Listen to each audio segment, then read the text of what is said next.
कम जो मुझे लगता है कि वास्तविकता से उसका प्रायश्चित हृदय में करे, और वो ये कि दोबारा हमसे वो गलती ना हो और प्रभु मुझे क्षमा कर दे।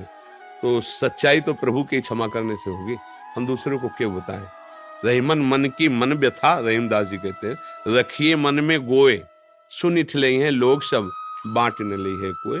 तो हमें लगता है सबसे बड़े महापुरुष भगवान हैं, और भगवान की छवि के सामने जैसे श्री विग्रह बिहारी जी राधा वल्लभ, ये साक्षात भक्त प्रभु विराजमान जाए, बस मन ही मन उनके सामने कि प्रभु गलती हो गई, नाथ क्षमा कर दो, आप क्षमा करो या दंड दो, पर मैं आपके शरण में हूँ। मुझे लगता है इससे सब नष्ट हो जाएगा। भगवान स्वयं वचन देते हैं ना कि हम तो हम स्वर पापेभ्यो मोक्षयिष्यामि मा शुचा। तो एक सिद्धांत है कि अपने पापों को यदि सभा में कह दिया जाए तो उससे क्षीण होते हैं, ऐसा है। पर मुझे लगता है अब वो समय नहीं है।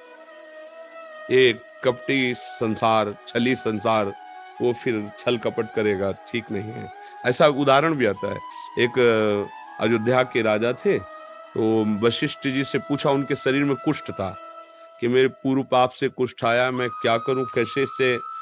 तो उन्होंने कहा जब तुम्हारी निंदा होने लगेगी तो तुम्हारा कुष्ठ ठीक होने लगेगा, और तुम ऐसे धर्मात्मा राजा हो कि तुम्हारी निंदा हो नहीं सकती, इसलिए तुम्हें भोगना पड़ेगा। उन्होंने कहा महाराज आप कोई उपाय करो जिससे हमारी निंदा हो।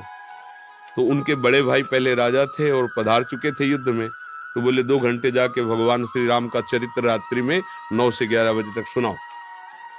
अब वो रोज जाने लगे। अब लोग धीरे धीरे कि देखो विधवा बड़ी भाभी, और ये रात्रि में 9 से 11, अब लोग उसका उल्टा भाव लेकर उनकी निंदा, जो निंदा करने लगे, कुष्ठ ठीक होने लगा, पाप क्षय होने लगा, पूरी अयोध्या में फैल गया कि ये तो बड़े धर्मात्मा माने जाते थे। तो पूरा उनका रोग, अब नाक रह गई केवल कुष्ठ से। तो उन्होंने कहा प्रभु नाक नहीं ठीक हो रही। बोले नहीं ठीक होगी। बोले क्यों? बोले अयोध्या में मैं भी रहता हूँ, मैं जानता हूँ कि तुम आप भगवान का चरित्र सुनाने जाते हो, इसलिए मैं निंदा करूंगा नहीं, इसलिए इतना तुम्हें भोगना पड़ेगा।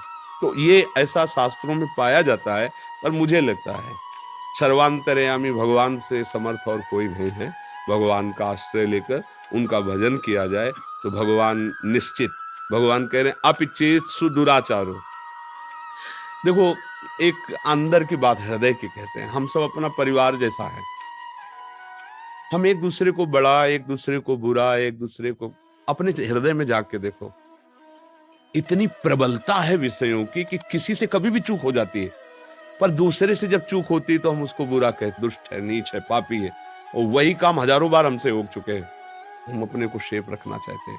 जब हृदय में हृदय मिला के सबके देखते हैं ना, हमें लगता है कि ये बस भूल हो रही, हम अपने बल को संचित नहीं कर पा रहे। वो क्या, ये गलतियां सबसे होती, कोई ऐसा नहीं जन्मा इस भूतल पर भगवान और भगवान के समान महापुरुषों के सिवा जो इस माया से ठगे न गए हों। बड़े बड़ों को ठग लेती, बड़े बड़ों को ठग लेती, ठग लेने का मतलब अशुभ आचरण करा देती है। तो मुझे चाहिए कि मायापति भगवान की ही शरण में जाए और उन्हीं से प्रार्थना करें।